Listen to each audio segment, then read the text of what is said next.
예, 최근에 수술했던 환자 중에 대복제 정맥의 기능 부전으로 하지정맥류가 만들어지는 환자가 있었는데요. 그 환자분의 이 대복제 정맥의 주행이 굉장히 좀 특이해서 수술이 근본 수술밖에는 될 수 없었던 환자 케이스가 있어가지고 잠시 설명을 드리려고 합니다. 하지정맥류는 원래 이제 신부정맥 쪽에서 가던 피가 복제정맥이 문제가 생기면 이 대복제정맥 쪽으로 피가 거꾸로 역류를 하게 되고 거기에 연결되어 있는 혈관들이 밖에 이렇게 튀어나오게 되는 것이 일반적인 하지정맥류가 만들어지는 메커니즘입니다. 그런데 이 복제정맥이 이렇게 이제 직선으로 있으면서 피가 이쪽으로 역류가 될 때는 이쪽을 조작하기가 굉장히 쉽습니다. 뭐 제거를 해도 되고요. 혈관 안으로 레이저나 고주파 같은 걸 집어넣어서 열 에너지로 폐쇄를 시켜도 되고요. 요즘에 나온 베나신이나 클라이베린처럼 열 에너지가 아닌 다른 방법으로 폐쇄를 시켜도 됩니다. 시켜도 되는데 이 역류가 되는 이 복제 정맥이 좀 특이한 경우에는 그런 것들이 좀 제한적일 수가 있습니다. 근본 수술을 제외한 다른 방법들을 사용하기가 좀 어려운 케이스가 있습니다. 그래서 그런 케이스가 있어서 설명을 드릴 텐데요.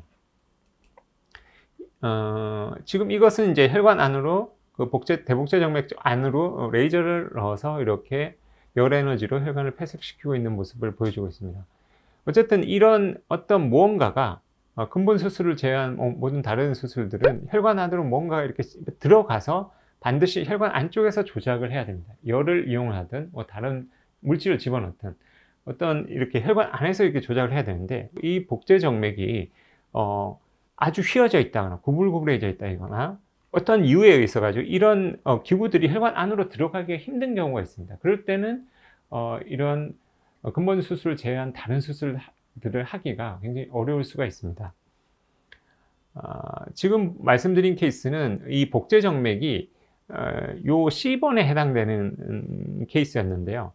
이 복제 정맥이 이렇게 주행을 하다가 두 가닥이 나뉘어져서 이렇게 허벅지 쪽에서 내려오는 케이스입니다. 결국 마치 보면 한 줄로 있던 복제 정맥이 두 갈래로 갈라졌다가 다시 내려오는 케이스였는데 이 케이스에서 하나가 굉장히 안쪽에서 구불구불해져 있으면서 이쪽 하나가 이제 안쪽에 있는 신부정맥하고 연결이 되어 있는 관통정맥이 크게 하나 연결되어 있던 그런 케이스입니다.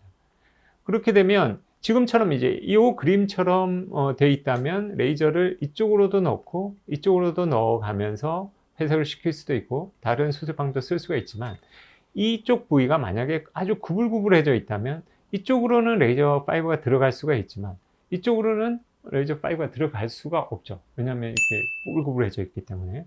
그거를 제가 모식도로 살짝 그림을 그려봤는데요.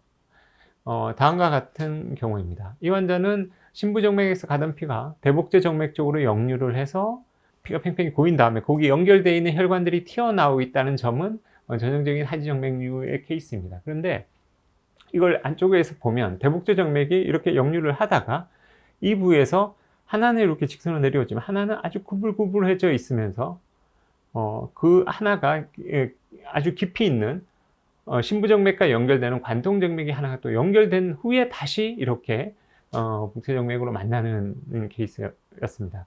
그냥 일반적으로 겉에서 보기에는 그냥 그 부위만 약간 좀 불룩하게 올라와져 있는 상태라 잘 알 수가 없지만 혈관 초음파로 보면 이런 식으로 이루어져 있었던 거죠.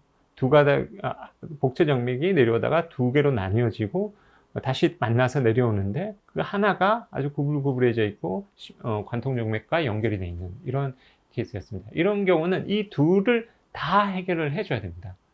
다 해결을 해줘야 되고 하나를 예를 들어서 이쪽만 폐쇄를 시킨다고 그러면 이쪽에서 올라오는 관통정맥과 남아있는 이 복제 정맥 때문에 이쪽에서 다시 큰 문제를 일으키게 되죠. 정맥류를 재발할 수도 있고 이런 경우에선 수술 후에 남아있는 것 때문에 허벅지 쪽에서 큰 압통을 형성하기도 하고요. 굉장히 불편감을 만들 수도 있습니다. 그래서 반드시 둘 다 처리를 해줘야 되는데 이렇게 처리를 하려면 이것은 이 부분과 이 부분과의 절개가 들어가지면서 이 두 혈관을 모두 제거하는 방법 말고는 확실한 방법이 없게 됩니다. 그래서 이 환자의 경우는 겉으로 봐서는 뭐 다른 수술도 가능할 것처럼 보이지만 실상은 이 복제정맥이 허벅지 부분에서 이렇게 만들어지고 있었기 때문에 근본 수술을 제외한 다른 수술 방법으로는 해결하기가 힘들어서 근본 수술로 이 복제 정맥을 없애주고 밖에 보이는 정맥을 없애는 방식으로